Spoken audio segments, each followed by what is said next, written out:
The exodus is underway. Romania has precious little that the world wants except its children. This couple broke the law to give 2 orphans a home. Other couples are doing the same. Some of them succeed in beating the system. As far as we're concerned, to get this far is pretty far enough, yeah. But others don't. It costs them thousands of pounds and months of heartache to even try. These are the children soon to start a new life far from their real parents. Some orphanages have been emptied already. The best and the brightest are the first to be chosen. The word choose sounds terrible. It's like, it makes it sound like you're in a supermarket, but that isn't the case, because quite often the child will choose you. But then there are those whom no one wants, living today in desperate squalor, forgotten by their own people and unwanted in the West. He's left in his own urine. You can see he's saturated, and he would just urinate all over himself.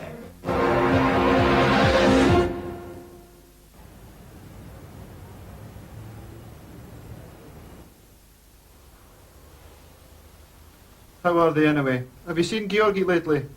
Hang in there. We're getting there slowly.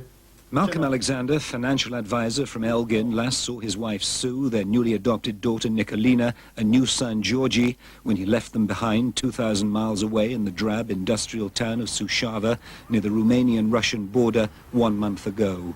This town's no different from many in Romania, still trying unsuccessfully to turn freedom into prosperity and national unity after the Christmas Revolution which toppled Ceausescu. It's a town that few would visit without a special purpose in mind.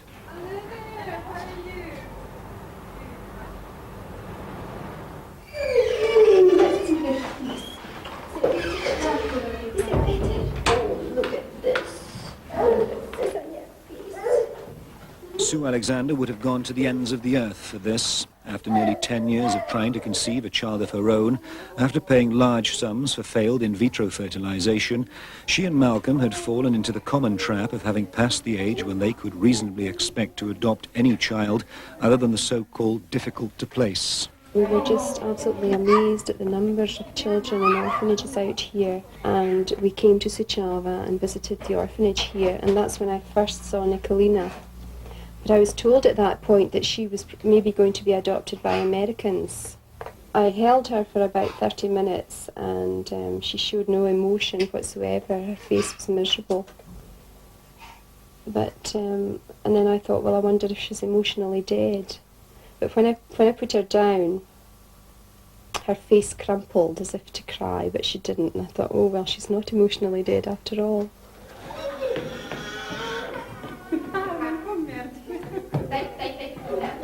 The orphanage where Sue found Nikolina and Georgi is emptying quickly. 300 children before the revolution, less than half that figure now. All of the children in this room will soon be on their way out of Romania and dispersed throughout the world. 2 will be going to Ireland, 1 to the USA, 1 to Israel. This little girl, Georgiana, will be going to Scotland. There's an informal network with contacts worldwide which will tell you which orphanage has children left, which institutions are believed to be healthy or riddled with AIDS, which official or doctor in charge wants a present before he'll sign the right forms.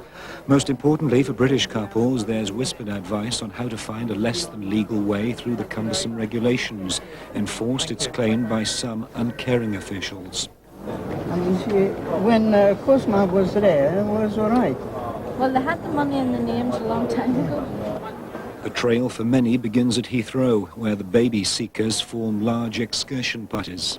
Really, there are hundreds. I had a group from Canada in June. There were 46 people. In July, there was another group of 25. And, well, most of the planes are full. I hear terrible stories because they have very great difficulties in obtaining the visa for the youngsters to come to this country, for the babies to come to this country. And some of them are really in distress. And they come to me with very tragic stories. Join any of these flights to Romania and the story is the same. Our first contact was through an uncle priest of mine who has a student whose wife lives in Romania, she looked for children for us for a period of 3 weeks before we arrived in Romania, and we were very lucky that she found an infant of 7 days old for us just before we got out. It was very strange to have to pack a bag with baby clothes and nappies rather than just clothes for my husband and myself, so it was a bit strange. But obviously we're looking forward to it. Looking forward to going home. Having been in Romania, nothing is 100% until you're at the other end of it. So we really won't believe this is happening until Sunday when we're coming home. Then, for many, the first taste of Romania is the dirt and chaos of Bucharest's Otopeni airport. Are you, I mean, yourself and your wife, are you childless or? No, we have 4 boys at the moment, but we thought we'd like a girl. We were given a contact, a guy who has worked in one of the orphanages there, and he basically found us a child. He found a child that might be suitable, so we accepted this child. We haven't seen the child yet. This is one of my jobs in this particular visit. The policy on overseas adoption, which most authorities employ, is set by the British agencies for adoption and fostering. It says that parents must first go abroad to find a child and complete the lengthy adoption process according to Romanian law, then return to Britain childless to begin the vetting stage, the home study report. We actually approached Grampian Regional Social Services before we left and talked to them about adopting abroad to see if they would do a home study on Sue and I before we left, so that it would be in position when we required entry clearance. The social worker who came to see us agreed that would be the best method of doing it, plus the fact that they would be vetting the couples before we went to Romania. But unfortunately the head of the Grampian Region Social Services wouldn't do a home study on us. So we feel that you know, that now that we have the children out there, we just want to get them home. For their own health, we don't want to put them back into the orphanage again.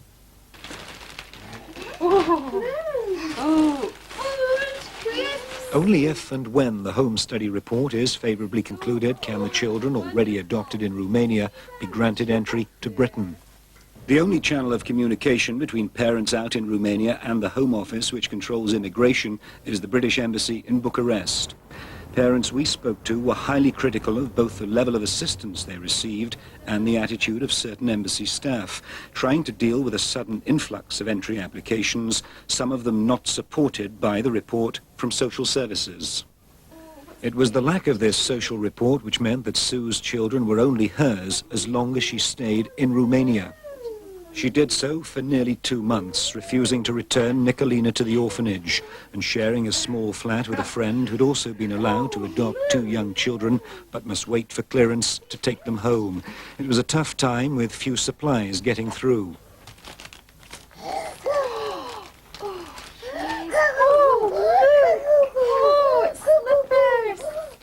What about things like nappies? I mean, can you get them out here? No, it's impossible to buy nappies. We've had to be using rags, literally. It's just unbelievable. People can't comprehend it until they come and see for themselves.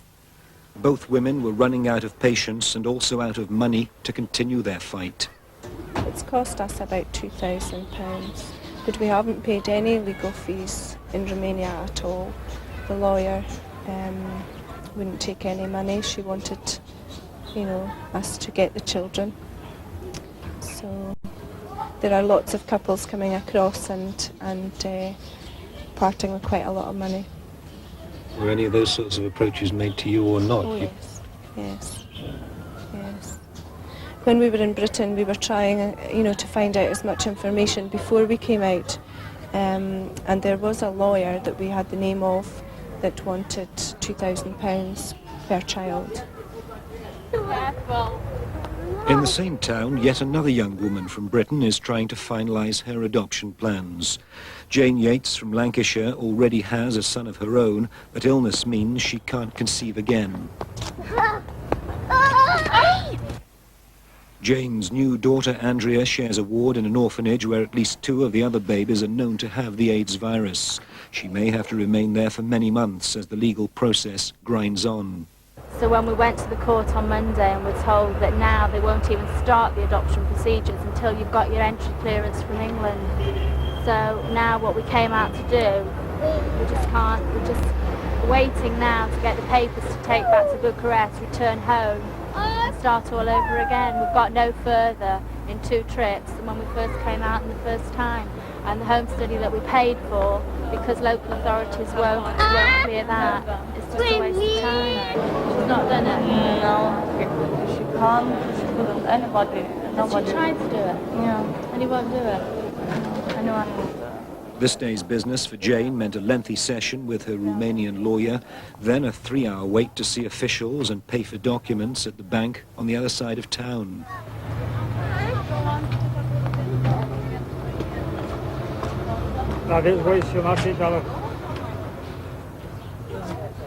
It's at the discretion of the orphanage whether she can even see the child she's to adopt. At times she's been refused admittance. Today she was allowed in to take photographs to send back to her husband. Yeah, and we'll go inside, then he will have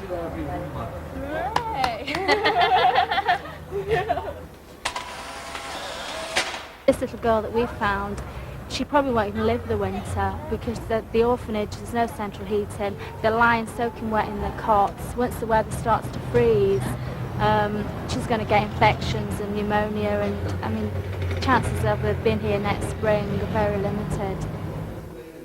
This orphanage, not far from Suceava, is one of the primitive ones. They have no running water in the wards during the day.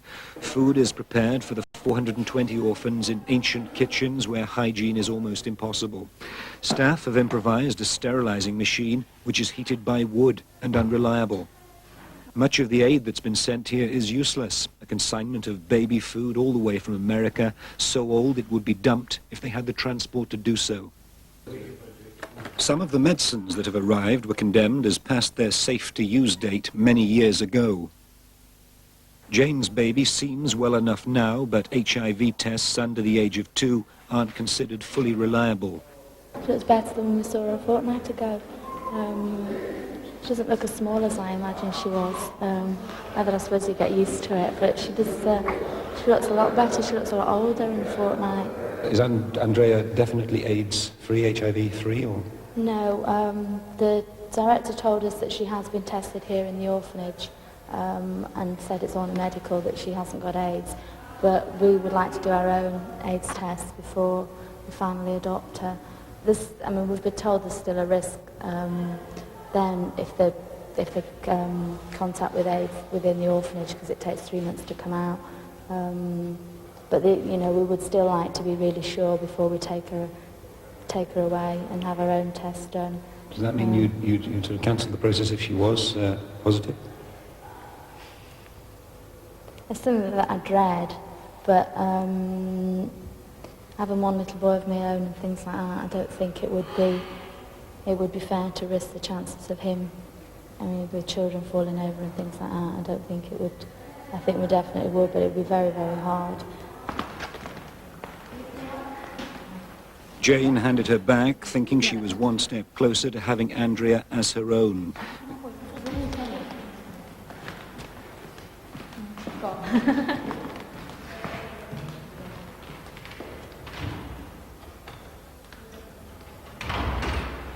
It was then that the lawyer and the doctor in charge announced they discovered another major hurdle in the legal process. Devastating news. Jane needs more signatures on her documents, which mean another return trip to Britain. So every time you see them, they just seem to find another document that you need. The Romanian authorities responding to moves from Britain seem to be set on closing the loophole through which many families have already slipped. It's now impossible to adopt in Romania without guaranteed entry to Britain. The Home Office says it's received 100 applications for entry, the majority in the last 3 months, though less than half have so far been approved. Some parents, frustrated by delays inside Romania, have tried to hasten matters, though we found evidence of only small-scale bribery in a society where it's very nearly the norm, where a doctor earns as little as £5 a week in hard currency values. More sinister claims were made by 2 sources in Bucharest, one of them a doctor, who claimed to have been approached by members of an American child sex ring wanting children for sale. By no means everyone in Romania welcomes the orphans' exodus to the west. Some people are simply protecting their jobs. Here at Orphanage number 1 in Bucharest, the orphan population has fallen from 1,000 to 400, and Orphanage number 2 has closed altogether. When I came here and I saw that children went abroad, being adopted by foreigners, I was really shocked. You know. We would like them to be Romanian children and to grow as Romanians. Although I don't think I'm nationalist. I like everybody. Well, I've seen many couples coming. Some of them are really kind and loving, and one can notice from the first sight that that child will be happy in that family, you know. It's something quite clear. It's very easy to see. But there are couples who just, I don't know, want something else in their boring life, you know, like a pet. Prospective parents will come and see the children and decide what suits them. I don't like that aspect of it. I find it very hard to think that people come to Romania knowing what the situation is, looking for what they think is a normal child. If they really are looking for their idea of a normal child, they shouldn't be coming to Romania.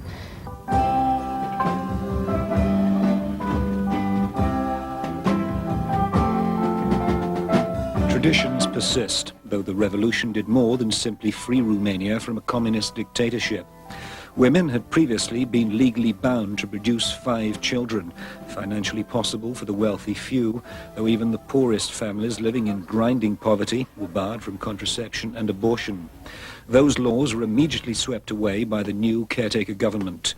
In a population of 23 million, 5 million of them women of childbearing age, abortions are now being carried out at the rate of 4,000 a day. There is now a legal abortion situation in this country, and there have been something like 1 million abortions carried out since the revolution. So those are 1 million children that are not coming into the orphanage system. I think the number is bigger because these abortions are registered, done in the hospital by a doctor, no? But I doubt this is the true number. The true number must be higher because I think that lots of peasant women or working workers and so on are doing still self-abortions themselves. 400 miles from Bucharest, with its well-run orphanage and a queue of parents willing to adopt, hidden away in the countryside, a home for the so-called irrecuperables, handicapped children often the result of self-abortion attempts. The stench from this place is evident from half a mile away. These are the children who have no new life in the West and are still shunned by Romanians themselves. Sebastian is approximately my age. He's about 19 or 20. His father was a judge in this area, but because he was a mentally handicapped boy, he was obviously abandoned. But he's left in his own urine. As you can see, he's saturated. The urine level in his bed is very, very sad. It's just, as I say, it's saturated right in, and it's all the way up the bed. That mattress is soaking wet, and it'll stay soaking wet. This child, I don't know what's wrong. The child is over 10. I know that for a fact. The child is bottle fed. His head is raw from banging the cot, which it continuously does. It rolls. And usually for a period of days it's awake, this is what it does. This young man here, he's got no power in his legs. He doesn't actually seem to be anything particularly wrong, just neglect really, you know. He's left here most of the day. He'll just be lying in his bed, no attention, you know. There's only 4 staff, so they can only give attention to so many, and he'll be basically neglected and left. That will be him all day, every day. Now Serene is 15. He's been in, I'm not sure, but I think he's only been in here a couple of years. His only problem is he's very bright. He's not mentally handicapped at all. This is supposed to be a home for the this is supposed to be a hospital for the mentally handicapped. And even in Britain, he would be a very intelligent boy for his age. His mother and father died a couple of years ago, and he's basically been stranded here ever since. Christina's 22, supposedly. She's polio, which hasn't been treated. She's been here since 1970, we believe. She's never been taken out of the cot, but 3 weeks ago a few nurses came and they took her out. She's been in this cot for 20 years. They live, over 100 of them, in desperate squalor. The decision that they won't respond to therapy is made at the age of 3. But even these conditions are said to be much better than a year ago, pre-revolution, when one armed guard and 4 cleaners ran the establishment, using violence as the means of keeping some kind of order. Have you actually had prospective adoptive couples come and look round here? Or? Yeah, there's been a couple, but they really just came for a look at a bad place as a sort of sightseeing visit, rather than to adopt. Usually people seem to find kids very quickly and then just hang around for a few weeks while they get things organised and they go on these sort of sightseeing places. And this is becoming a bit of a sort of sightseeing spot. One of the ironies of the present scramble to adopt in Romania is that some handicapped youngsters in Britain lose the chance to leave state care. And it's unlikely that the Romanians will divert much of their freed resources to better conditions in homes like this one. One winter, 2 years ago, 30 children died here.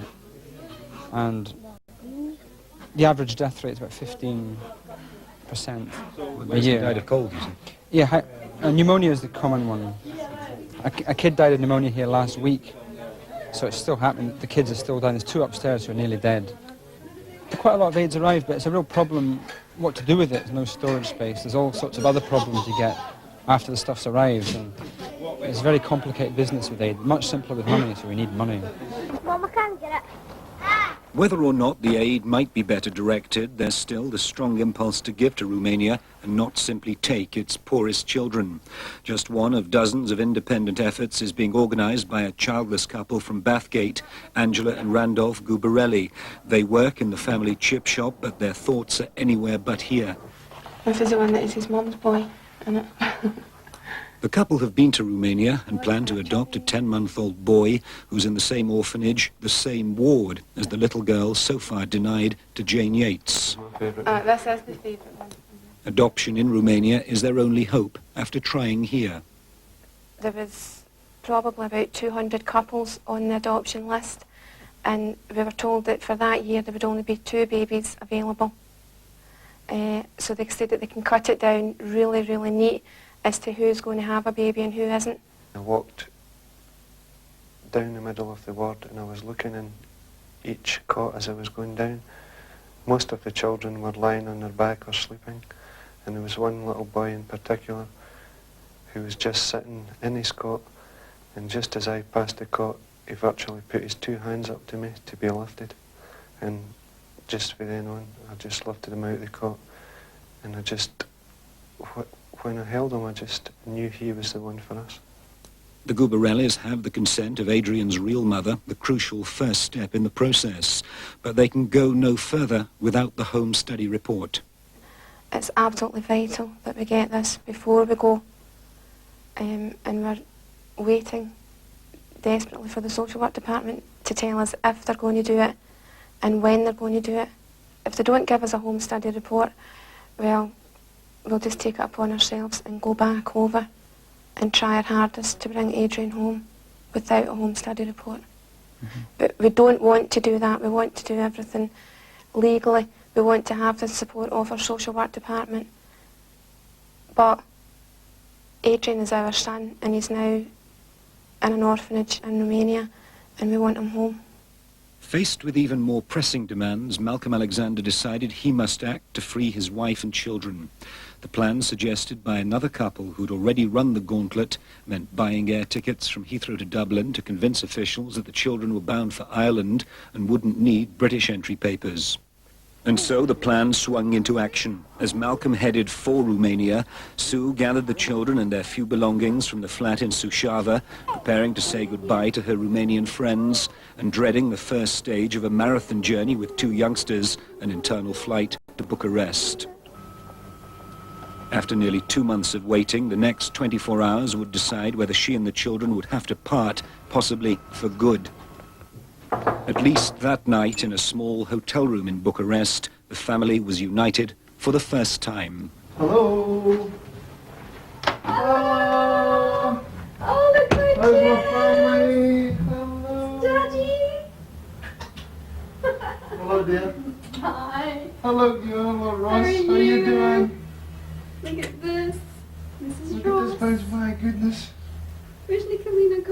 Nicolina, where are you? Nicolina. You going to speak to me? It's You going to give me a Daddy. kissy? Oh, oh yes, that's a lovely hug. It's been hard the last, well, how many weeks? It's been 4 weeks without Malcolm, and it's just much better now that he's come. I'm just happy to be here. What are your feelings With my new about family? About tomorrow, about getting into Britain? Apprehensive, I would say, but I think we'll, you know, confident enough that we'll do our best anyway. There's no way anyone's going to take them off us now anyway, so we're certainly going to do everything we can to hold on to them. Aren't we, Nicolina? You're going to hold on to me, aren't you? Eh? Yeah, Now that you've got my glasses. Eh?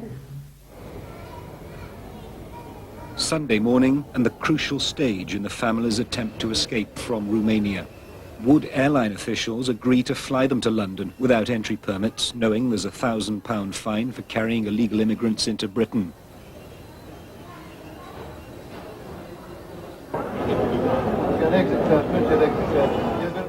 At first they said no. Malcolm produced the Irish tickets and his cover story, and amid some confusion, they were through.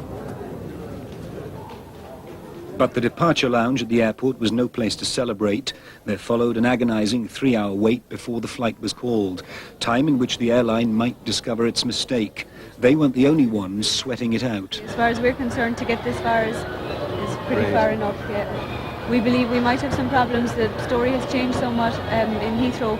We might have to just stay in a transit lounge and be transported to Terminal 1. But I suppose that's okay. Not until the plane was in the air could Sue and Malcolm feel confident that they and their children had seen the last of Romania until they return on their own terms. The final hurdle came some 4 hours later. Overjoyed at reaching British soil and confident they couldn't now be sent back, they intended to bypass immigration here and fly on to Scotland via Dublin. Their luck ran out in that respect. Immigration officials spotted the ruse at once, and the family was detained. Sue's greatest fear now was that the children would be taken into care, as the authorities have every right to do. They were held for just 30 minutes at immigration. Officials say the children can stay for at least 30 days. The airport information desk. Rachel Cook, comfortable.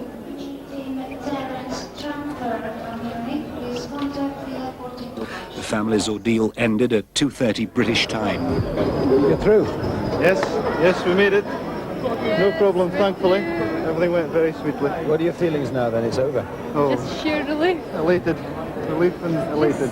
Wonderful. It's been marvellous. Tonight, the Alexanders are at home with the children, now officially granted leave to stay. Jill Kubra has also returned to Scotland with the children that she and her husband have adopted. Angela Gubarelli decided to follow the official procedure, which should be completed this month. But Jane Yates is still waiting for a decision later this week on whether she can bring Andrea home. It seems unlikely they'll be together for Christmas.